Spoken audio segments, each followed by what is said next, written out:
Bienvenue au petit jardin de la ménagère début juin. 3 mois après notre dernière visite, beaucoup a changé. Le printemps a été vraiment difficile. Il a été plus terne que d'habitude. Le manque de lumière a été le plus marquant. Et puis la pluie et les limaces et les escargots. Donc, même si tout ne s'est pas déroulé comme espéré, beaucoup de choses se sont bien passées. J'espère donc que cela vous encouragera. Ce que vous pouvez voir ici est ce que vous pouvez accomplir dans un espace assez restreint. Cela constitue 1/10 de la taille habituelle d'un jardin communautaire au Royaume-Uni. C'est 25 mètres carrés. Et j'ai cultivé en moyenne 10 à 12 légumes différents dans des blocs d'environ 1 mètre carré sur chaque lit. Donc, par exemple, les fèves. Elles ont été semées directement à partir de graines sauvées à la maison le 1er décembre, un peu plus tard que je ne les sème normalement. Mais vous pouvez constater qu'elles vont bien. Elles ne sont peut-être pas les plus fortes. Tout de ce côté du jardin est un peu diminué par l'ombre de cette remise. Et puis aussi les racines des arbres dans le coin le plus éloigné de ce jardin, dans le jardin du voisin. Néanmoins, je suis satisfait de la récolte. C'est Aque Dulce Claudia. La moutarde qui poussait parmi elles est maintenant de l'histoire ancienne. Ici, j'ai fait une plantation intercalaire où nous avions de la mâche.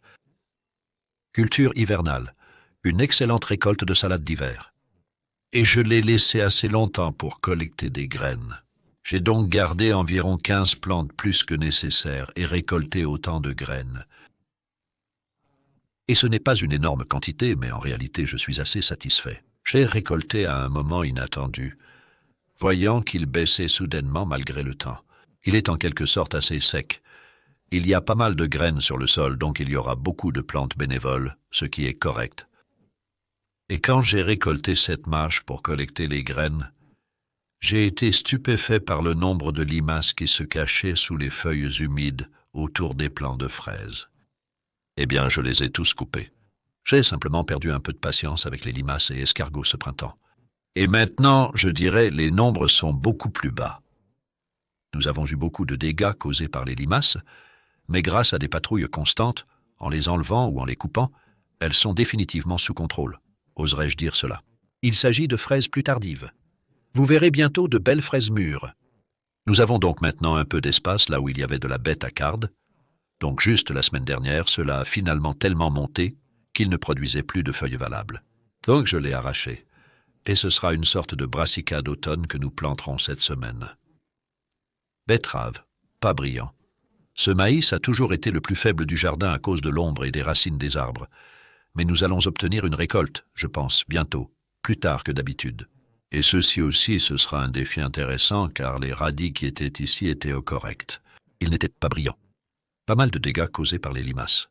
Ce sont des haricots borlotti que j'ai repiqués il y a environ 10 jours. Un d'eux continue d'être grignoté et je les replante.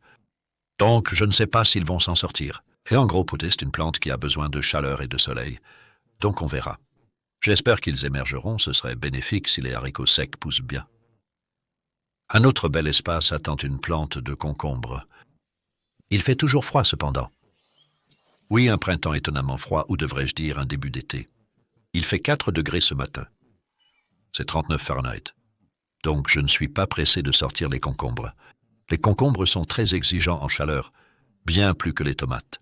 Donc si vous n'avez pas encore planté de concombres, il est encore temps. Il est peut-être un peu tard pour semer, mais faites-le dès que possible si vous ne l'avez pas encore fait.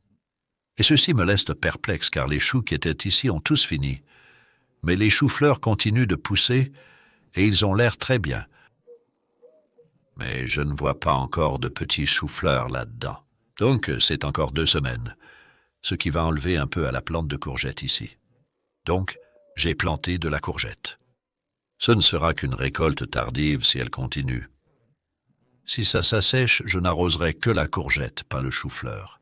Cela peut les aider à se développer davantage. Et je ne sais pas comment cela va se passer. Voici quelques pommes de terre noires qu'on m'a données. C'était un très beau cadeau. Et je les ai mises entre les choux. Donc elles n'ont pas poussé très vite au début parce que le chou était encore assez fort. Et le chou a été récolté il y a environ 10 jours. Donc les pommes de terre ont tout pour plaire. Si elles n'attrapent pas le mildiou et peuvent continuer à pousser, cela pourrait être une récolte valable, mais je ne m'attends pas à une énorme quantité.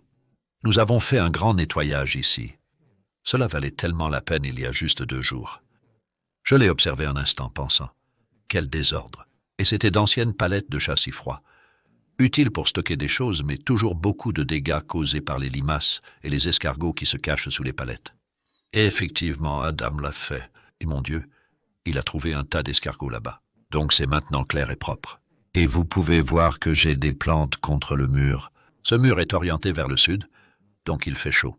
Et j'ai mis des courges butternut là parce qu'elles ont du mal dans le jardin extérieur ici. Ils requièrent plus de chaleur que d'autres courges d'hiver. Donc, j'espère que cela pourrait faire une différence dans une plante de tomates juste pour voir le buisson de laurier qui se porte bien. En fait, les autres plants de tomates sont ici. Et ils ont l'air beaucoup mieux qu'avant. Ils ont eu du mal au début. Il faisait trop froid. Les feuilles étaient jaunes.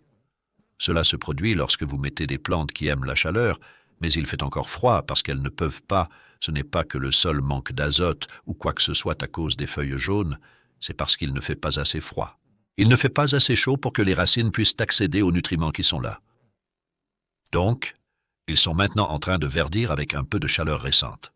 Dimanche, il a fait 23 degrés. Ils vont tenir le coup. En gros, ils ne vont pas pousser très vite pendant un moment, mais j'espère que ceux-ci seront probablement récoltés en août. Alors que la laitue a en fait été vraiment médiocre. C'est la première fois que cela m'arrive. Normalement, la laitue pousse comme n'importe quoi ici si facilement. Ils ont juste été trop attaqués par les limaces. Et je n'osais pas mettre une toison parce que parfois cela peut abriter une population de limaces sous la toison où vous ne pouvez pas les voir. Et cela aurait vraiment fait une différence. Je suppose que je n'ai tout simplement pas eu assez de temps pour m'en occuper pleinement. Donc nous cueillons des feuilles là-bas. Nous avons eu jusqu'à présent un peu moins d'1 kilo, mais rien de comparable à la normale. D'accord, c'est le point culminant de la visite du jardin aujourd'hui. Fraises guimauves. Les guimauves sont vraiment la meilleure variété pour le goût. Très doux.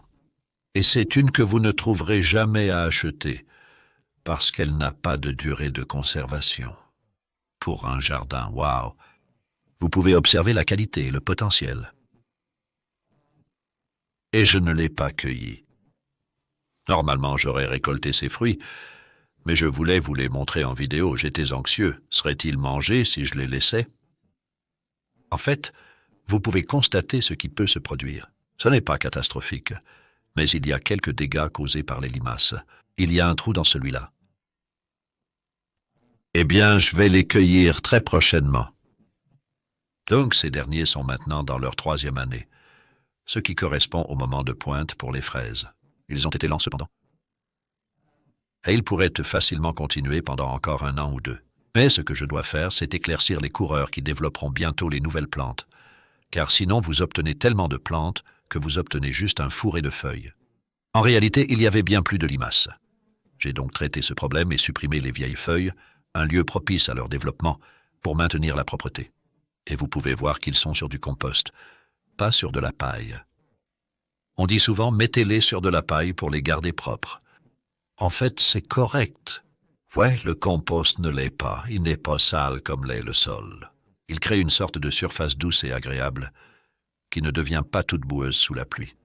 Et je suis très content, en fait, de ce que je vois ici. La paille attire les limaces, n'oubliez pas cela. Et je pense qu'il faut juste garder le sol ouvert pour les fraises. Donc celles-ci sont en train de produire maintenant. C'est de la guimauve. Et puis Florence, là-bas, qui n'a été plantée que l'été dernier, devrait produire plus tard. Juste pour finir sur les fruits, c'est en fait genre, waouh, c'est un Joe Starberry que Suzy m'a donné. Planté l'été dernier. Merci. Et ça a vraiment l'air bien, prometteur. Devrait donner des fruits l'année prochaine, j'espère. Et en fait, contre le mur là-bas, il y a un B qui a quelques fruits. C'est là où était la figue. Ce mur me déconcerte toujours un peu. Il ne pousse pas autant que j'aurais espéré. Eh bien, j'ai un nouveau figuier et il produit vraiment bien, mais à un endroit différent. J'espère donc que vous avez aimé cette visite et il y a beaucoup à attendre cet été. Bien que nous soyons déjà en été, nous ne sommes qu'à moins de la moitié de la saison. Alors tirez courage de cela. Vous pouvez encore semer et planter beaucoup de choses. Consultez mon calendrier et mon échéancier de semis, et j'espère que votre récolte sera bonne.